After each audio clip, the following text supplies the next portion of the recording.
Muy buenos días a todos y a todas. Bienvenidas y bienvenidos a este primer lunes del mes de junio.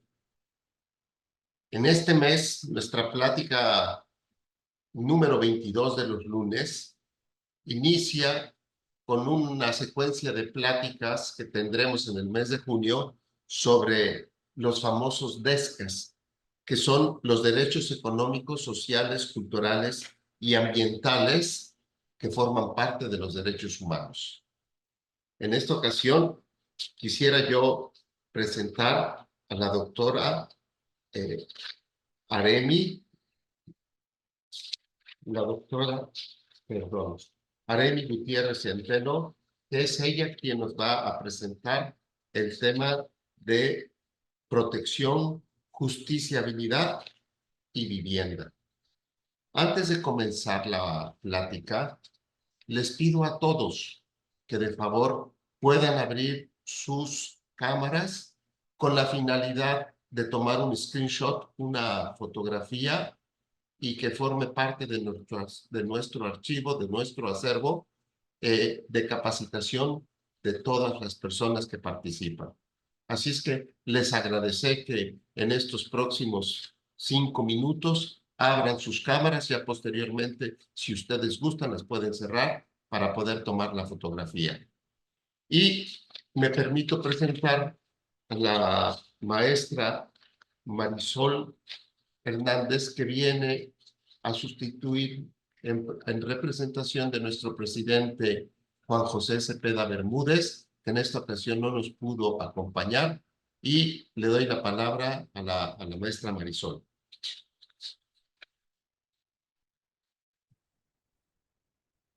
Muchas gracias. Buenos días a todas y todos. A nombre del licenciado Juan José Cepeda Bermúdez, presidente de este organismo, saludo con respeto a nuestra ponente, a la doctora Cándida Aremi Gutiérrez Centeno, investigadora del CONACYT y maestra de la Facultad de Arquitectura de la UNACH. Muchas gracias a todas y todos, a quienes nos siguen a través de los medios electrónicos, a mis compañeras y compañeros de la CDH. Saludo también a defensores municipales y servidoras y servidores públicos.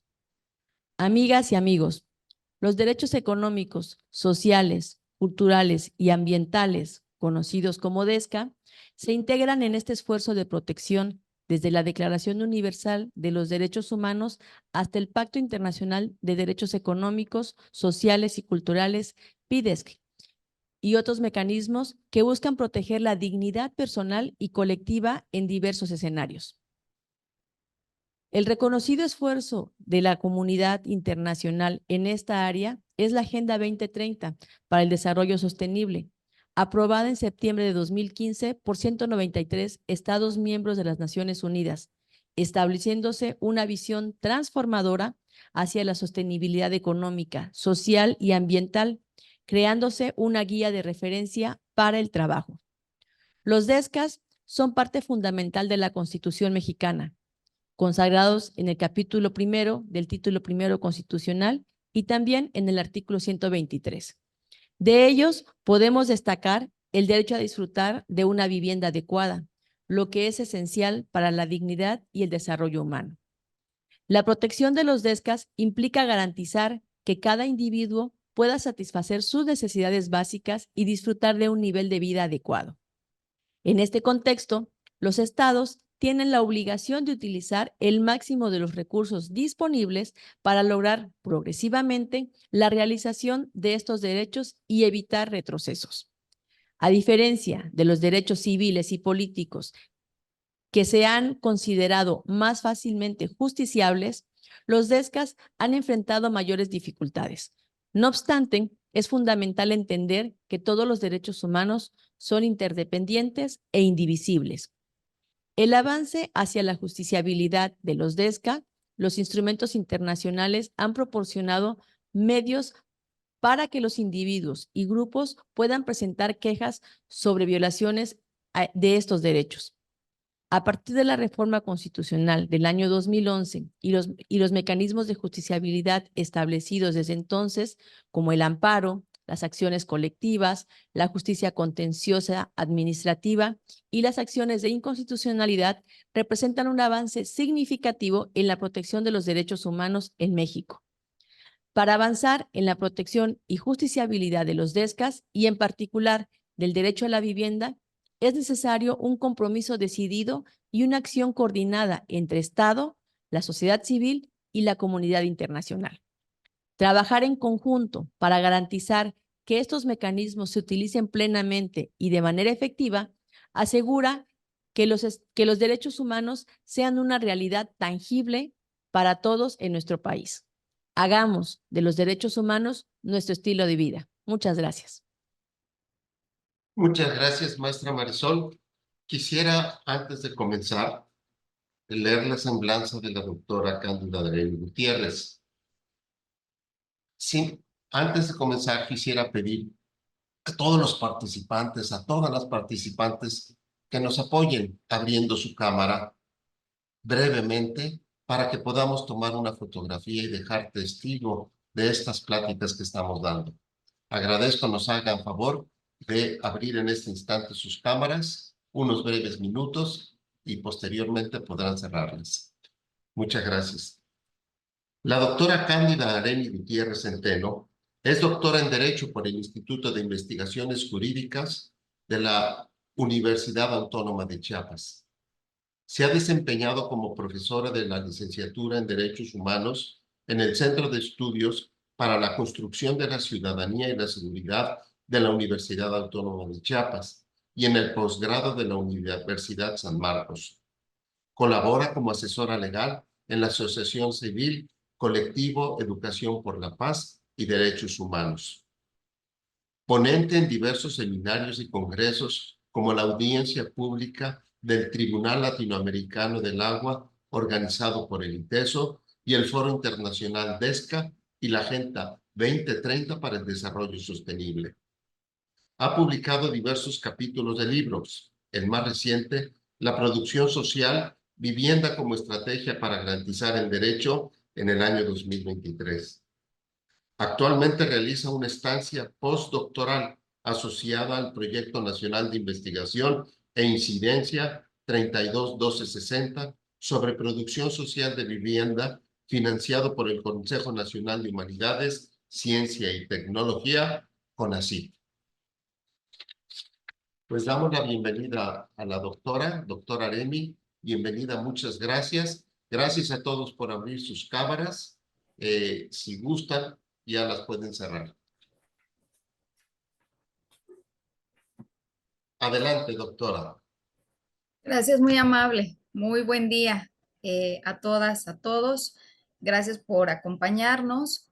Agradezco la invitación de la comisión por el espacio y por la oportunidad de compartir con ustedes algunas cuestiones importantes respecto a los DESCA, ¿no?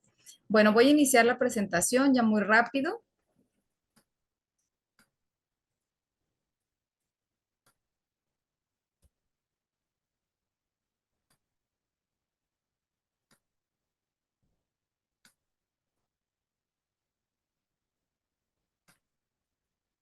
Bien.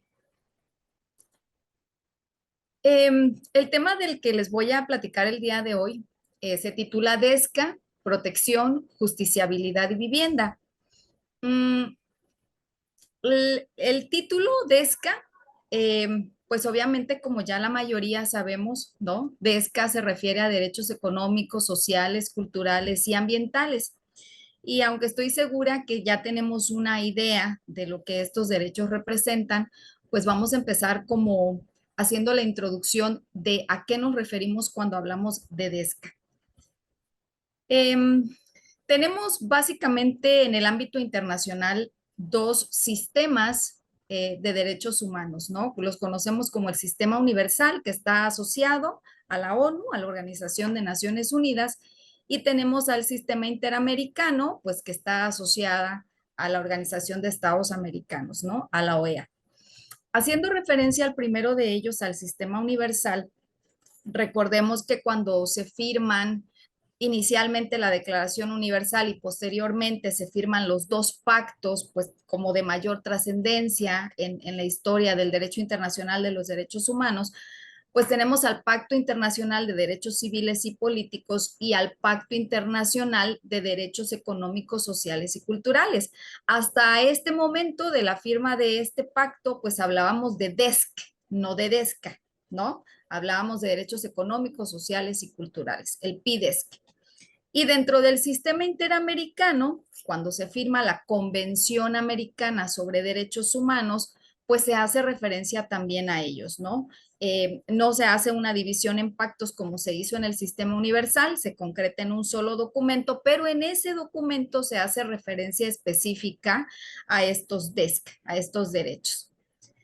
Dentro del PIDESC, el Pacto Internacional de Derechos Económicos, Sociales y Culturales, se empiezan a mencionar o se hace referencia y aquí empezamos a ubicar cuáles son específicamente estos derechos, ¿no? El pacto nos empieza a hablar del derecho a trabajar, la formación de sindicatos, el derecho de huelga, la seguridad social, la protección y asistencia a la familia, protección a las madres durante un tiempo razonable antes y después del parto. Se habla de medidas especiales de protección y asistencia en favor de, actualmente decimos, ¿no? Niñas, niños y adolescentes. Se hace referencia, y esto es bien importante, al derecho de toda persona a un nivel de vida adecuado, porque este ha sido el estandarte de los DESC o de los DESCA, el nivel de vida adecuado. Se hace referencia al derecho a la alimentación, al vestido, a la vivienda, a una mejora continua de las condiciones de existencia. Se habla de la protección contra el hambre, del disfrute del más alto nivel posible de salud y vean cómo se van como enumerando los derechos, ¿no? Derecho a la vivienda, derecho a la salud, derecho a la educación, ¿no? Se habla de la reducción de mortalidad infantil, ya estamos caminando hacia el derecho a la salud, ¿no? Al tratamiento de enfermedades, la asistencia médica, servicios médicos. A todo esto hace referencia el pacto. Posteriormente, recordemos que se firma un protocolo adicional del PIDESC, que es el que se conoce como Protocolo de San Salvador, ¿no? En 1988, casi 20 años después de la firma del PIDESC. Y en este protocolo se hace todavía mayor énfasis, ¿no? Ya como de manera enumerada de qué podemos considerar como DESC. Y se habla de, y lo decía la maestra al inicio de esta plática, ¿no? Cuando hablamos de DESC, se habla de el desarrollo, de la progresividad, se habla de la adopción de medidas, ¿no? Que puedan ir concretando este derecho al nivel de vida adecuado a que hacía referencia el pacto. Entonces empieza a hablar de que es necesario de que se elaboren disposiciones de derecho interno, que se empiece a legislar en cada estado acerca de estos derechos. Y vuelve a hacer énfasis en el derecho al trabajo, en los derechos sindicales, en la seguridad social, el derecho a la salud, y en el protocolo de San Salvador se menciona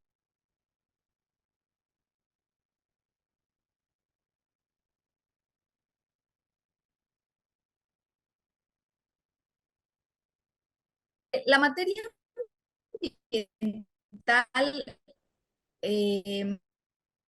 regulando a partir de otros tratados y de otras necesidades, ¿no? De compromisos al ver la situación. Espero que veo que estoy teniendo algunos problemitas. Por sí, ya estamos bien. Sí, maestra, disculpe, doctora, me permito sugerir que en caso de que siga el problema, si usted gusta apagar su cámara para escucharla y ver la presentación, quizás Okay. se mejore. Creo que es un tema de la luz porque sentí el bajoncito, ¿no? Ok, Pero espero que ya no haya mayor problema. Sí, sí, sí. perfecto. Bien, entonces les decía, gracias. Les decía que cuando empezamos a hablar de temas ambientales, ¿no? Actualmente la Agenda 2030 hace referencia a ello, ¿no? Los compromisos internacionales de enfrentar el cambio climático, o sea, estos derechos.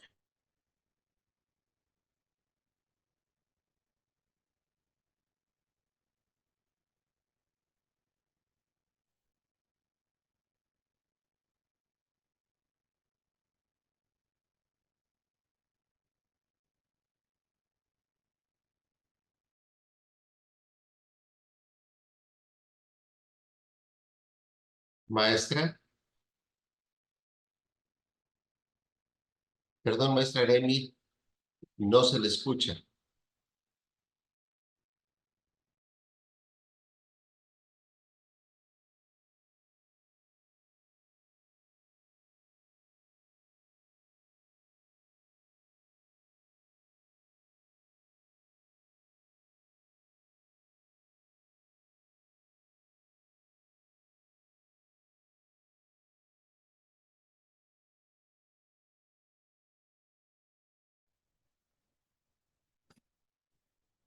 Ya estoy de nuevo, ¿ya me pueden ver?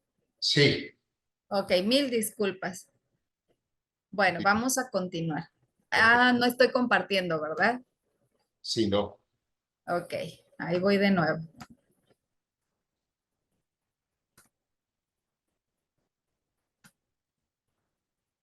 Bien, entonces voy a tratar de retomar.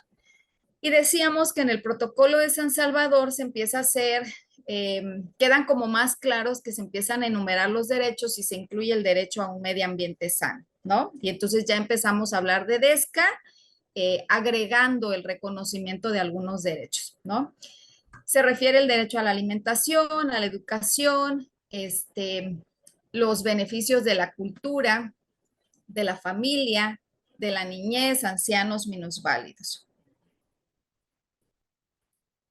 Y ya dentro del sistema interamericano o cuando hacemos referencia a la Convención Americana, les decía que hay un capítulo específico que hace referencia a los DESC. La convención nos habla de un desarrollo progresivo, ¿no? Que lo que conocemos como el principio de progresividad, el ir protegiendo o procurando la satisfacción de estos derechos de manera progresiva o de manera gradual. Eh, Muchas personas o muchos autores piensan que esta división que se hizo en dos pactos dentro del sistema universal, el Pacto de Derechos Civiles y Políticos y el Pacto de Derechos Económicos, Sociales y Culturales, y esta cláusula de progresividad, tenía que ver con lo que decía la maestra al principio, con el cumplimiento de estos derechos. Se ha pensado por muchos años que el cumplimiento de los derechos civiles y políticos es más sencillo que el de los económicos, sociales y culturales, porque se les ha considerado como derechos programáticos, como derechos que dependen de los recursos económicos de los estados para poder hacerlos efectivos. Esa idea ya está superada desde el momento en que se considera que todos los derechos humanos son interdependientes, ¿no? Cuando hablamos de la indivisibilidad de los derechos humanos. Y entonces, aunque se ha superado en la teoría y se ha hecho un reconocimiento en la misma jerarquía, lo cierto es que sí hay un rezago respecto al cumplimiento de los derechos económicos, sociales y culturales. Y más aún, de los ambientales, ¿no? Entonces, este capítulo de la Convención Americana hace referencia a la plena efectividad de los derechos que derivan de las normas económicas, sociales y sobre educación de la Carta de la OEA. Y la Carta de la OEA hace referencia más o menos en la misma línea que lo hace el pacto, ¿no? Y nos habla de eliminación de la pobreza, educación de los pueblos, modernización de la vida rural, regímenes equitativos y eficaces de tenencia de la tierra, erradicación del analfabetismo, ampliación en la educación, nutrición adecuada, vivienda adecuada, derecho a la educación. Entonces, pues ahí tenemos como que ya el catálogo de qué son los DESC, qué son los DESC. Hacemos referencia a salud, vivienda, educación, cultura, medio ambiente, cuando ya estamos hablando de DESCA, ¿no? Y evidentemente, dentro de la legislación internacional, recordemos que nuestro tema dice DESCA, protección, justiciabilidad y vivienda, porque voy a hacer énfasis en vivienda. Y entonces cuando ya tenemos como el panorama de qué son los DESCA, pues hablamos de la protección. Y dentro de la misma legislación internacional se prevén mecanismos de protección y mecanismos de supervisión. Tenemos, por ejemplo, el comité DESC, ¿no? Que es el comité dentro de la ONU que hace la supervisión del cumplimiento del pacto, ¿no? Que hace pronunciamientos respecto a las necesidades en torno a estos derechos. Tenemos dentro del sistema interamericano, bueno, como mecanismos de protección, pues la Comisión Interamericana, la misma Corte, que es un órgano ya jurisdiccional, y en ambos sistemas contamos con las relatorías, ¿no? Las relatorías pues, que hacen las visitas a los estados, ¿no? Que hacen pronunciamientos respecto a la situación en materia de derechos humanos. Y acercándonos un poquito hacia la justiciabilidad, entonces tenemos que empezar a hablar de los recursos efectivos, ¿no? La misma Convención Americana nos habla, por ejemplo, de que todos los estados deben contar con un recurso efectivo que pueda garantizar el cumplimiento de los derechos humanos, ¿no? Y aquí juegan un papel muy importante las comisiones de derechos humanos, que si bien evidentemente tienen una competencia, pues quizá para muchos limitada, ¿no? Que no es así. Evidentemente lo que ocurre es que cada organismo tiene sus atribuciones, entonces aquí la importancia de las comisiones de derechos humanos respecto a tratar de incidir, ¿no? En el camino que se debe seguir para la protección de estos derechos. Tengo aquí un concepto que nos da Abramovich sobre lo que es la justiciabilidad. Este autor nos dice que la justiciabilidad es la posibilidad de reclamar el cumplimiento de algunas obligaciones ante un juez o tribunal de justicia, o bien como la capacidad del titular de un derecho para actuar mediante algún poder jurídico en caso de incumplimiento. Entonces, cuando hablamos de justiciabilidad, y por eso hacía la diferencia entre protección y justiciabilidad, ¿no? Porque la protección de los derechos humanos pues se da desde el ámbito de la competencia de todos los órganos en México, ¿no? Todas las instituciones que están obligadas a proteger derechos humanos, ¿no? Hablamos del propio caso, insisto, de las comisiones de derechos humanos, o sea, tienen el papel de protegerlos a través de las recomendaciones que puedan emitir o de las directrices que puedan establecer respecto al contenido de los diferentes derechos. Pero cuando hablamos de justiciabilidad, de lo que hablamos de manera específica es de acudir a los tribunales, ¿no? Es de hacer efectivo el derecho de acceso a la justicia.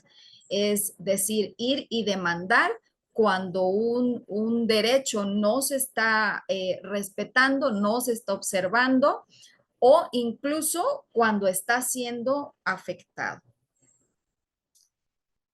¿Cuáles son los obstáculos para lograr la plena efectividad de los DESCA? Y este mismo autor, junto con otro autor, Abramovich y Curtis, nos hablan de dos cuestiones bien importantes. Nos hablan de, y señalan, y esto es bien importante, fíjense, porque ponen en primer lugar como un obstáculo una cuestión política. Lo ponen como el obstáculo más grande. Y en segundo lugar, nos hablan de los inconvenientes al acudir a las instancias jurisdiccionales, lo que tiene que ver con la justiciabilidad. Lo colocan en segundo lugar, en mi opinión, porque recordemos que dentro de la estructura estatal, el primer poder que debe procurar hacer efectivos los derechos, pues son quizá el poder ejecutivo y el poder legislativo, ¿no? Recordemos que ante una problemática, quien va a trazar la política pública o quien va a determinar los programas, los proyectos para atender esas problemáticas, pues es el poder ejecutivo, ¿no? Que evidentemente se requiere de una regulación, ¿no? Se requiere de normas que van a venir del poder legislativo. Y como última instancia, porque de hecho es así, el pensar en acudir a los tribunales, pues ya es como nuestra última opción, ¿no?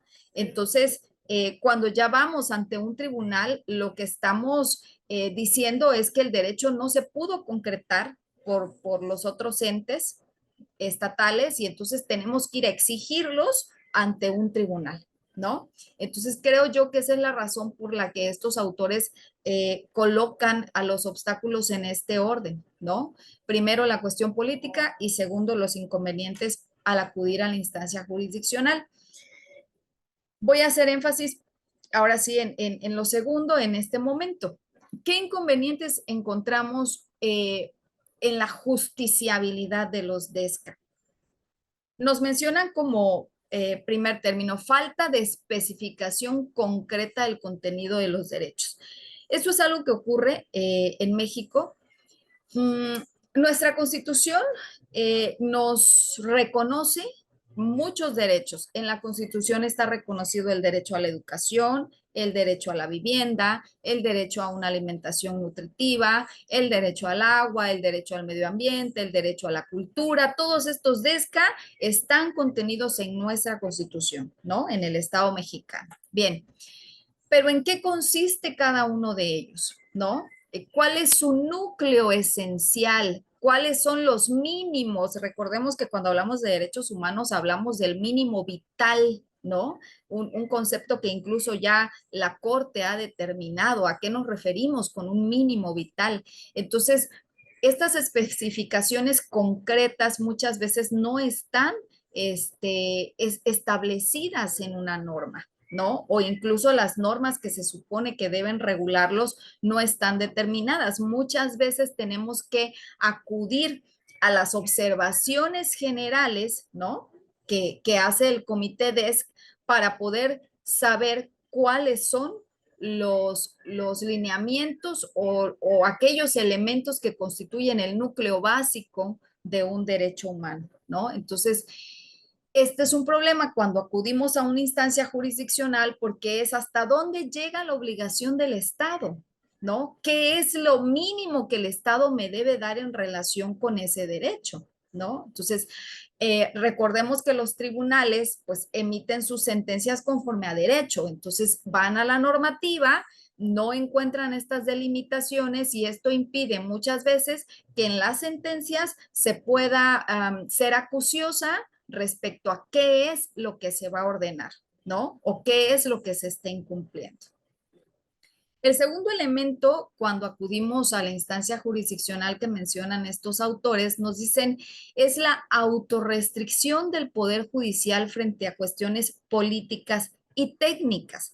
Esto es, y fíjense que hay, se genera polémica al respecto y es bien interesante cuando dicen hasta dónde los juzgados pueden ordenar, por ejemplo, la creación de políticas públicas a través de una sentencia, ¿no?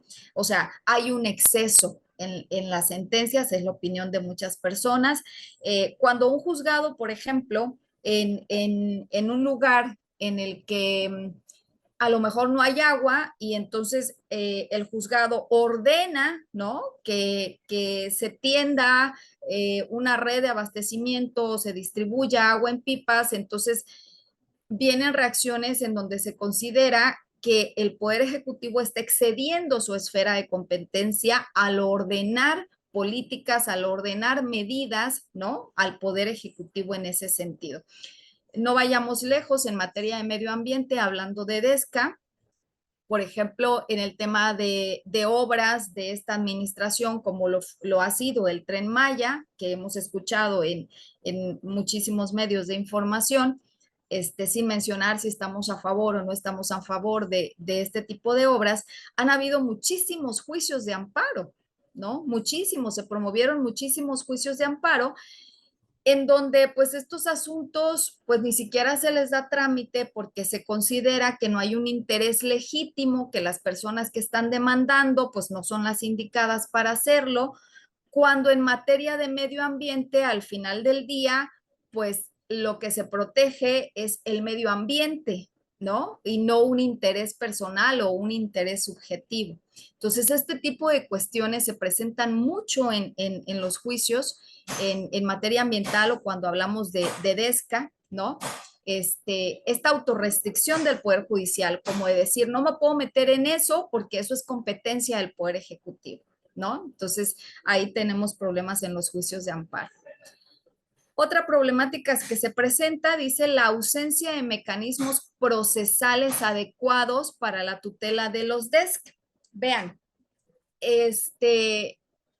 y vuelvo a la materia ambiental porque creo que es un ejemplo muy práctico. Se habla mucho de la necesidad de tribunales especializados en materia ambiental, ¿no? Incluso es reciente la ley federal en materia de responsabilidad ambiental y en esta ley se habla de la creación de tribunales ambientales, ¿no? Sin embargo, esto no ocurre. Hagan de cuenta que pues el juicio, y lo pongo ahí con un asterisco, el juicio de amparo o el juicio que se utiliza para hacer valer estos derechos, pues es el juicio de amparo, que es el que se considera el recurso efectivo para la protección de derechos humanos. Sin embargo, no existe la especialización, ¿sí? Tenemos juzgados de distrito que conocen pues de todos los asuntos que históricamente han conocido sobre derechos civiles, ¿no? Lo más común en un amparo tiene que ver con la integridad personal, con el derecho a la libertad, ¿no? Pero cuando empiezan estos juicios en donde se habla de pues un amparo para proteger el derecho a la vivienda, un amparo para proteger el derecho al medio ambiente, entonces no hay especialización en las materias, ¿no? Entonces se cuestiona si realmente el juicio de amparo es o no es ese recurso efectivo, o si quizás sí lo sea, pero sería necesario tener esa especialización, ¿no? Entonces, por eso se habla de mecanismos procesales adecuados para tutelar los DESC, porque hagan de cuenta que nos llevaban, ¿no? Como ventaja la justiciabilidad de los derechos civiles y políticos cuando empieza la justiciabilidad o empiezan los juicios sobre DESCA, pues siguen conociendo los mismos tribunales, ¿no? Entonces, no se han generado mecanismos procesales específicos para lograr el acceso a la justicia de los DESC. Siguen siendo los mismos tribunales, siguen siendo los mismos juzgados y entonces, pues, o sea, quizá no sea lo más adecuado para realmente resolver este tipo de asuntos, ¿no? Y finalmente nos mencionan estos autores la escasa tradición de control judicial en la materia. Pues evidentemente, imagínense, por decirles algo, en materia de agua, el primer juicio que se promovió pues fue en 2012, cuando incluso el derecho no estaba reconocido en la Constitución. Entonces, imagínense que un juicio de amparo en materia de agua, ¿no? De una exigencia de observancia del derecho de acceso de las personas al agua, pues se haya iniciado en 2012, ¿no? Cuando el juicio de amparo pues viene desde 1857, ¿no? Protegiendo derechos civiles y políticos. Entonces, estos juzgados pues no estaban acostumbrados a resolver este tipo de asuntos y pues también ha sido complicado hacerle frente a su contenido, ¿no? Bueno, esto es respecto a la justiciabilidad, ¿no? Los obstáculos que estos autores ven respecto al acceso a la justicia que tienen los DESCA, ¿no? Para que puedan hacerse efectivos como última instancia. Pero decía al principio, ¿no? La cuestión política, el tema de las políticas públicas. ¿Qué es una política pública? Bueno, la política pública es un marco de orientación para la acción gubernamental en un sector de la sociedad o en un espacio geográfico. Hablamos de políticas públicas como un conjunto de objetivos, decisiones y acciones que lleva a cabo un gobierno para solucionar los problemas que en un momento dado los ciudadanos y el propio gobierno consideran prioritarios, ¿sí? Sabemos que cuando se inicia un gobierno cada 6 años, pues se hace una planeación, ¿no? Tenemos un plan nacional de desarrollo en el que se plantean los problemas que el gobierno pretende atender porque considera prioritarios, ¿no? Y este marco de orientación, estos objetivos que se plantean respecto a esta problemática, pues son las políticas públicas, ¿no? Y aquí es donde ya entro a hablarles un poquito pues ya más acotado el tema, no de los DESC en general, sino del derecho a la vivienda como un derecho social, ¿no? Aprovecho porque, como mencionaban al principio en mi semblanza, yo actualmente estoy colaborando en un PRONAI, un proyecto nacional de investigación e incidencia financiado por CONACYT.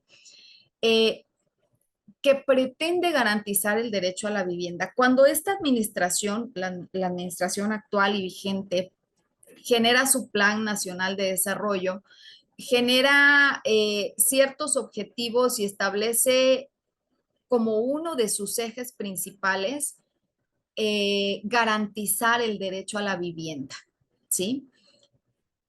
La política ha estado encaminada, a garantizar este derecho a personas en situación de pobreza, ¿no?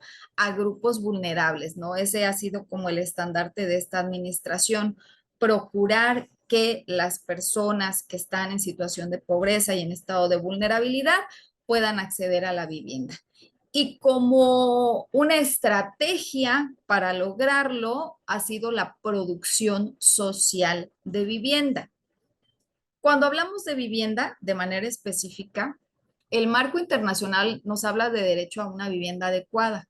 El marco interno nos habla del derecho a la vivienda digna y decorosa, ¿no? Y los elementos que presento aquí en la pantalla son los elementos que en teoría, estos elementos son de la observación general número 4. Por eso les decía que a veces, hace ratito mencionaba, ¿no? Como el no tener determinados los lineamientos, complica a veces su plena efectividad. Entonces, estas directrices están establecidas en la observación general número 4 sobre vivienda y nos dice que para que se hable de derecho a vivienda adecuada tenemos que hablar de seguridad jurídica de la tenencia, disponibilidad de servicios, que los gastos sean soportables, el tema de la habitabilidad que tiene que ver con que haya condiciones, que no se sienta calor o que no se sienta frío, ¿no? La asequibilidad, que tiene que ver con la posibilidad económica para adquirir una vivienda, y la adecuación cultural, ¿no? Que tiene que ver con tomar en cuenta el entorno para el desarrollo de las viviendas. Quiero hacer énfasis que a través de este proyecto de producción social de vivienda, la problemática quizá más grande la hemos encontrado en el primer punto, en la seguridad jurídica de la tenencia, ¿sí? ¿A qué se refiere la seguridad jurídica de la tenencia? Dice, a gozar de cierto grado de seguridad de tenencia que garantice a las personas una protección legal contra el desahucio, el hostigamiento u otras amenazas. Es bien importante hacer hincapié en que se habla de seguridad jurídica de la tenencia y no de seguridad jurídica de la propiedad, ¿sí?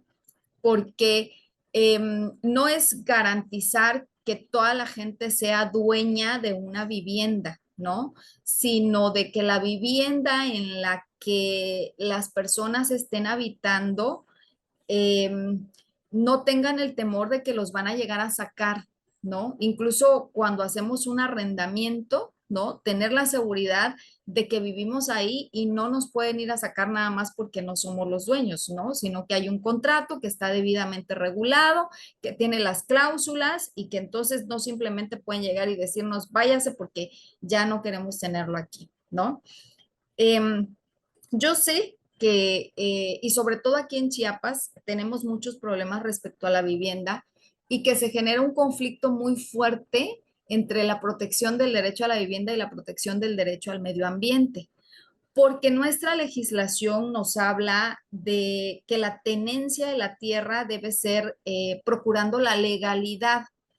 Y encontramos en Chiapas, pues muchos asentamientos irregulares, ¿no? Y empieza una confrontación y hay casos incluso que he leído, que se han conocido en la comisión, que tiene que ver con esto, con asentamientos irregulares, con las personas demandando el derecho al agua, el derecho al medio ambiente, el derecho a la vivienda, cuando no son propietarios de la tierra, ¿no? Entonces hay un conflicto fuerte ahí que a través de estos programas, a través de estos proyectos, se está pretendiendo encontrar soluciones, ¿sí?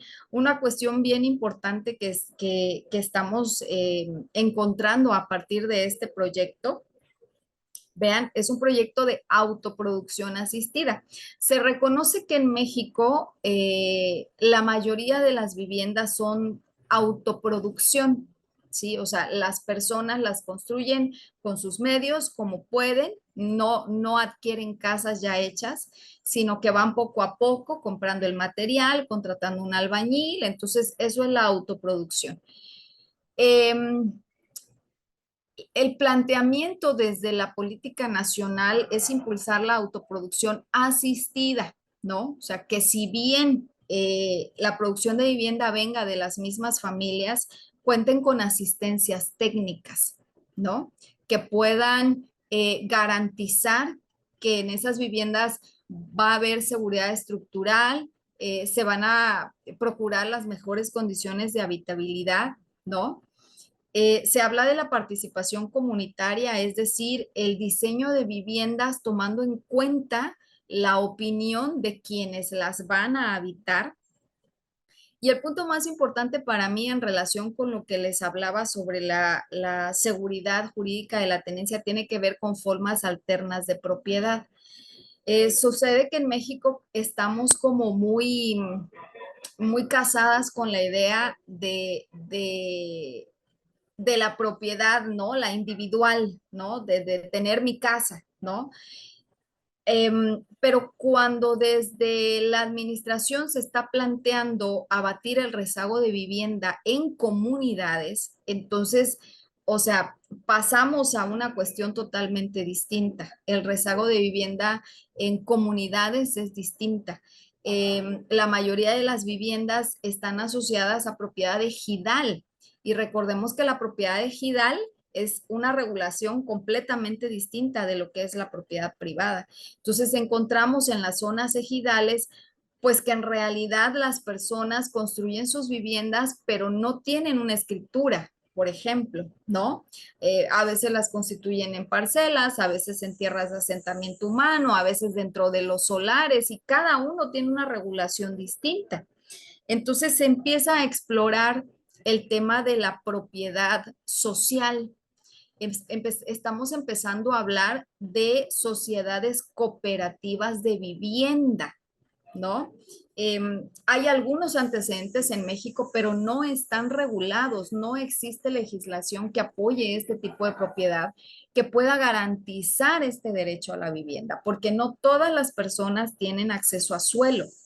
Entonces, si estamos hablando de que hay carencia de suelo, no podemos hablar de garantizar el derecho a la vivienda si no hay suelo o si no somos propietarias de suelo.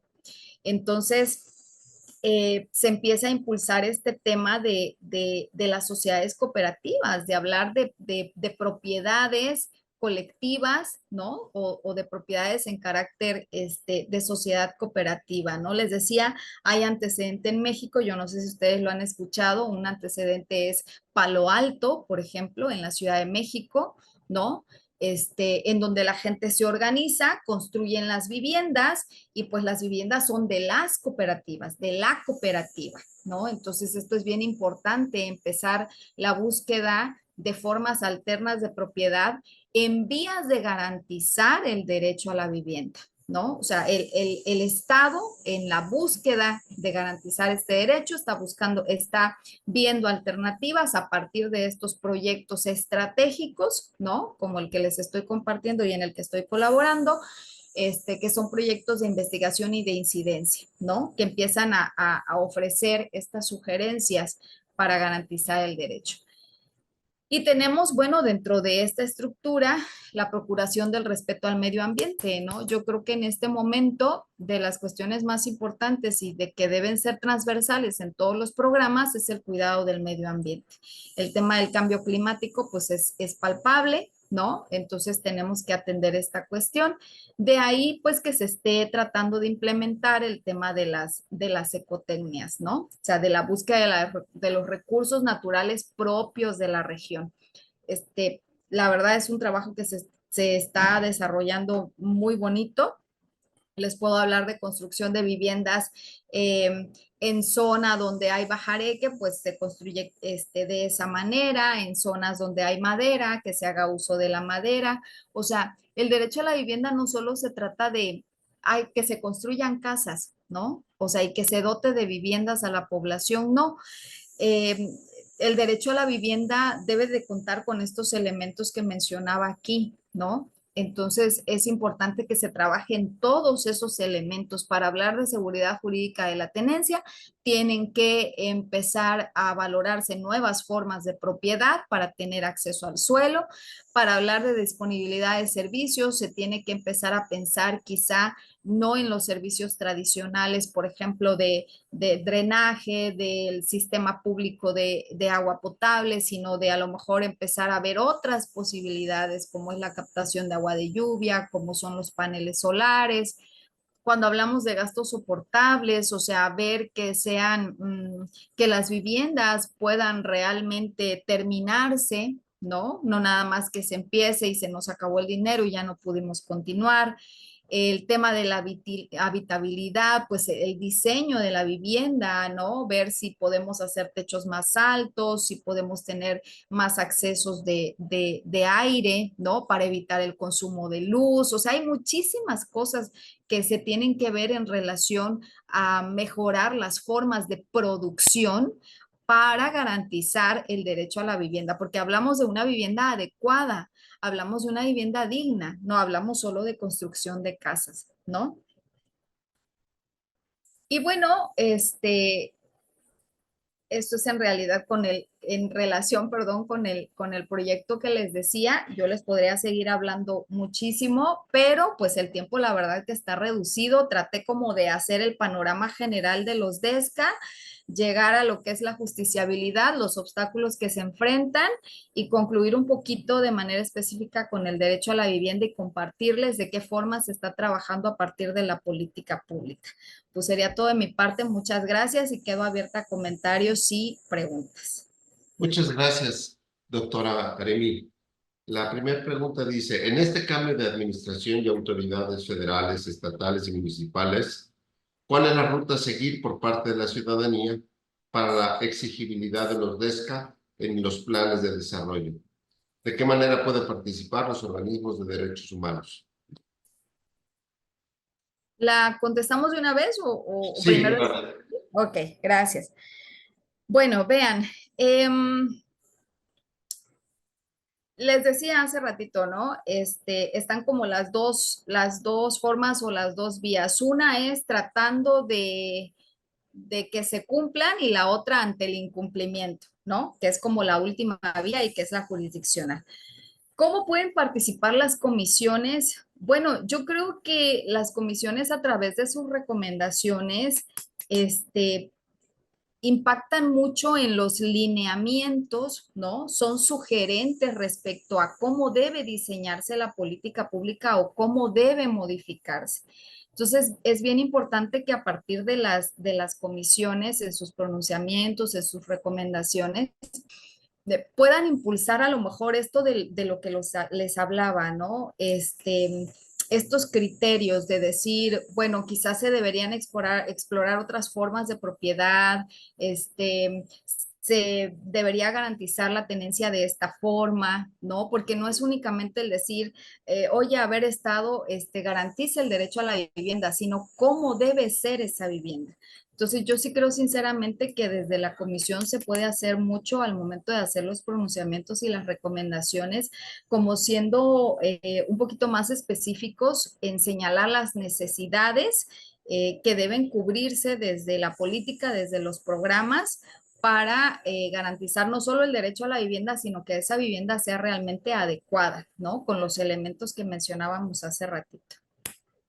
Muy bien, muchas gracias. La siguiente pregunta es, ¿qué sucede con las sentencias de los tribunales ante las empresas como Infonavit de cara a las violaciones de derechos humanos con su modelo para autorizar créditos para vivienda? ¿Se les garantiza el derecho a la vivienda digna a las víctimas? Sí, gracias. Mire, es una pregunta muy interesante. Lamentablemente creo que se han quedado cortas las resoluciones judiciales, ¿no? Lo digo de esta manera porque en el juicio de muchas veces se celebra un juicio de amparo, ¿no? Se obtiene una sentencia favorable. Se condena al Infonavit, por ejemplo, a lo mejor algún crédito, se hizo un mal trámite o la vivienda estaba mal construida, que luego ahí hay un tema porque luego separan el tema de, es que Infonavit solo dio el financiamiento, ¿no? Y no se ocupó de construir la casa. Entonces, si la casa estaba en mal estado, ve y demanda a quien hizo la casa, ¿no?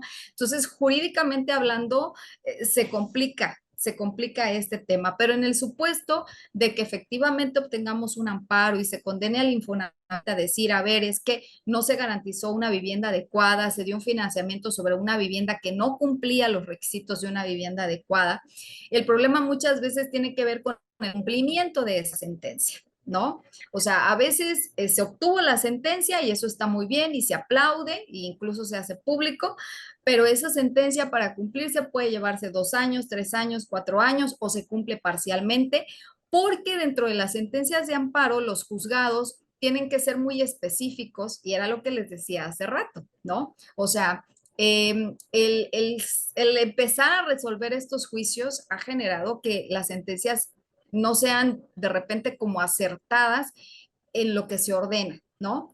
Si yo le digo a una autoridad, pues te ordeno que garantices el acceso a la vivienda, pero la segunda pregunta sería, ¿cómo?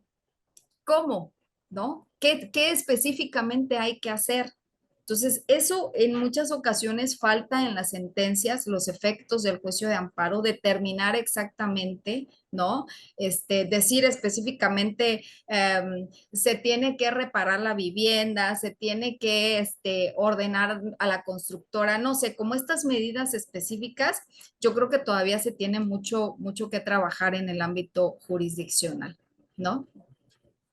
Perfecto, doctora. La tercera pregunta. Como obstáculo para la efectividad de los DESCA, ¿podría ser la falta de ratificar el protocolo facultativo del Pacto Internacional de los Derechos Económicos, Sociales y Culturales por parte del Estado mexicano y ante ello, qué consecuencias genera la falta de dicha ratificación? Sí, gracias. Miren, yo tengo una opinión respecto a si los pactos o no o son ratificados o los protocolos. Al final del día, recordemos que de acuerdo con nuestra constitución, los derechos que están protegidos son tanto los que establece la Constitución como los que están en los tratados, ¿no? El parámetro de control de regularidad constitucional. Y no olvidemos también que tenemos jurisprudencia de la Corte, ¿no? Que en muchísimas ocasiones la jurisprudencia jala incluso el contenido de las observaciones generales, ¿no? Que las observaciones generales no son de cumplimiento obligatorio. Sin embargo, cuando la jurisprudencia las jala, pues las convierte en obligatorias, ¿no? Es importante, sí, la firma de protocolos, la ratificación de tratados, por supuesto que sí, cuando hablamos de la armonización del derecho. El ideal es que las normas internas pudieran tener todo el marco, ¿no? Para regular y proteger a los derechos. Pero creo que esta posibilidad de que tengamos acceso como a muchos instrumentos y a la propia jurisprudencia, sí nos da mucho para que con lo que tenemos podamos exigirlos, ¿no? O sea, sí sería un ideal, sí estaría muy bien para una cuestión de armonización y tener mayores herramientas, pero creo que con las que hay es suficiente para la exigibilidad de los derechos, ¿no? Que, insisto, esa es una opinión, ¿no? De acuerdo, maestra, pues es todo con las preguntas del día de hoy. Y quisiera invitar a la maestra Laura Fabiola Sánchez Hernández, directora también de nuestro programa de promoción DESCA dentro de la Comisión Estatal y sustituyendo a nuestro presidente, que haga favor de entregarle el diploma y dar unas palabras de agradecimiento.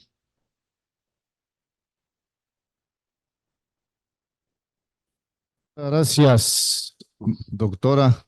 Agradecemos enormemente su exposición. Le ofrezco una disculpa por haber llegado un poquito tarde a esta importante conferencia de los lunes. Eh, Le agradezco mucho, doctora Cándida, y le ruego su comprensión y a todos quienes nos siguen a través de las redes sociales de manera remota, este, porque, bueno, ustedes saben que el día de ayer tuvimos un evento histórico en nuestro país y esto nos obligó a participar hoy en la mañana en una reunión que estaba programada para menos tiempo, pero se alargó. Y bueno, agradezco también aquí a la maestra Marisol y a la licenciada Fabiola que nos hicieron favor de representar durante su exposición. Y le comparto que estoy convencido de lo que usted señala respecto a la importancia de armonizar la norma interna a los tratados internacionales que hemos suscrito, porque haría un poquito más fácil la justiciabilidad si todas las políticas públicas también se fueran ajustando, ¿sí?, a los objetivos que tenemos. Y en este caso, pues juegan un papel fundamental los objetivos de desarrollo sostenible, que a veces se dice que son de la ONU, pero no, son de 193 países que los suscribieron y que participaron allá en 2015 y que sabemos que es una manera de atender la casa de todos, este, de atender nuestro mundo de manera global para generar las condiciones de que todas y todos vivamos mejor. Es una extraordinaria guía y ojalá podamos ir avanzando en esa armonización que usted señala, porque pues el tema que insistió de los juzgados que pues no son especializados en la materia, sí nos van generando que el cumplimiento de las sentencias se dificulte. Los derechos humanos, pues todos sabemos, son progresivos y hemos visto cómo a partir de la reforma en México de 2011, pues se han podido avanzar poquitas cosas, pero nos ha llevado muchísimos años desde que los DESCA están presentes en la vida de toda la sociedad, ¿no?